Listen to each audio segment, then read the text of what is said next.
everyone, my name is Allie and I work for Project Exploration.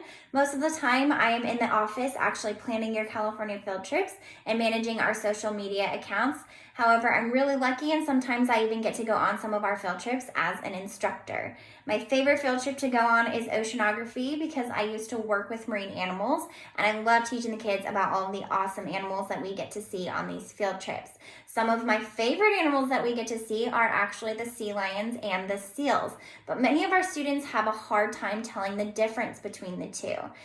So we have a fun little worksheet here that points out those four main physical differences between the two animals. We often take this on our field trips to help the kiddos know what they're looking at. So right over here you can see that this is the harbor seal. And over here we have the California sea lion. Right in the middle we have the four differences that I'm going to talk to you guys about today. So the first one I want to talk about is their ears. So over here, if you look at the California sea lion, they have what's called an external ear flap. It's very similar to what you and I have, although it's shaped a little bit differently. We like to say that the California sea lion's ears are shaped a little bit more like a brown fuzzy Tootsie Roll. Over here, if you look at the harbor seal, they don't have that external ear flap. What they have is actually called a pinhole. It's very similar to dolphins and whales and a little bit harder to see if you're looking at them from a distance. If you're up nice and close, you will see that small little hole right on the side of their face. The next physical difference we're going to talk about is their necks. So if you look at the harbor seal over here, they have a lot shorter and stubbier neck. Well, over here, the California sea lion has a very long and flexible neck. In the California sea lion's neck, they have 7 vertebrae, just like we do. However, theirs are spaced out much further apart than ours are. That space in there allows their necks to be a lot more flexible as well, making it flexible enough to reach that nose all the way to their back. Very cool to see. But also that flexibility in their neck makes it really easy for them to turn sharply and quickly in the water, helping them to escape predators. Now over here, that harbor seal, if you've ever seen one in the water, you've most likely seen them kind of bob up and down, just turning their head side to side, because again, they don't have that very flexible neck that the California sea lion has.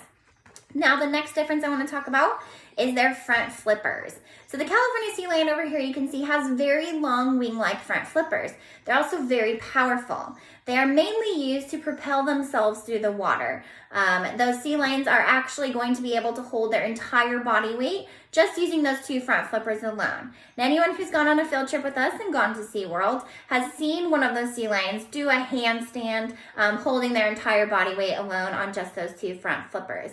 Over here, checking out that harbor seal, you can see theirs are nowhere near as long. They're also not quite as powerful, but they're used for a completely different reason. So the harbor seal is going to use those front flippers for steering and stopping in the water. They cannot hold their entire body weight up on those front flippers. And again, all they need to do is steer and stop in the water. Don't need to use them for propelling. The sea lion, or the harbor seal, is actually going to use their hind flippers for propelling.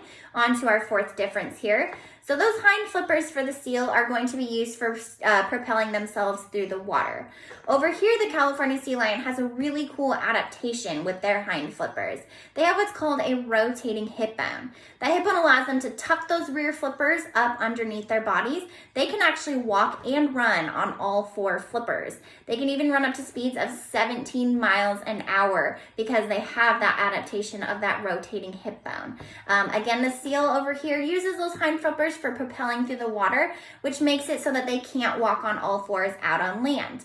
One of my favorite things to do at Seal Beach is have the kids check out how these seals move around on land. It can be quite funny as you get to see them kind of inch around like an inchworm or kind of flop on their bellies because they are not able to walk on all 4s again. So I hope you guys had fun learning about the 4 physical differences between a seal and a sea lion. We also have a fun little quiz for you to take now that everyone is a seal and sea lion expert. Just go ahead and click the link that is below. We hope that you're all staying safe at home, and we hope to see you again on one of our field trips very soon.